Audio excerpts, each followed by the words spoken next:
Hi welcome back to our channel. మీ RK కొత్త ప్రాపర్టీతో మీ ముందుకు వస్తున్నాను. ఇది ఓపెన్ ప్లాట్ ఫర్ సేల్ అండి. గుత్తి పెట్రోల్ బంక్కి అలాగే మిస్ట్రీలి హోటల్కి దగ్గరలో ఉంటుంది.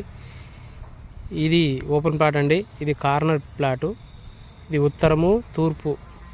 ఉత్తరానికి వచ్చేసి 35, తూర్పుకి వచ్చేసి 50 సైజులో ఈ ప్లాట్ అయితే అందుబాటులో ఉంటుంది. 4 సెంట్లో ఉంటుందండి ఈ ప్లాటు. మనకి నియర్ బై ఇండస్ స్కూల్ పోయే రోడ్డు దగ్గరలో ఉంటుంది. ఇది శాంతినగర్లో వస్తుంది ఈ ప్లాటు. ఈ ప్లాట్ అయితే మనకి సేల్కి వచ్చింది. ఇది నియర్ బై ఉంటుంది కాబట్టి వీలైతే తొందరగా విజిట్ అయ్యి బుకింగ్ చేసుకోవాలని. పక్కనంతా హౌసెస్ అవైలబుల్ ఉన్నాయండి. ఇక్కడ మీరు ఇల్లు 30 ఫీట్ రోడ్డు ఇది ఇల్లు కట్టుకోవచ్చు హ్యాపీగా. 4 సెంట్లో ఎవరైనా కావాలనుకునే వాళ్ళు ఈ ప్లాట్ వచ్చి బుకింగ్ చేసుకోవాలనుకుంటున్నారండి. ఇది మీకు ఛానల్ కానీ మీరు ఫస్ట్ టైం చూస్తూ ఉంటే సబ్స్క్రైబ్ చేయని వాళ్ళు సబ్స్క్రైబ్ చేయడం మర్చిపోకండి, లైక్ చేయడం మర్చిపోకండి. వీలైతే షేర్ చేయండి మీ ఫ్రెండ్స్ ఎవరైనా కావాలనుకునే వాళ్ళకి. తొందరగా స్క్రీన్లో ఉన్న నెంబర్కి ఫోన్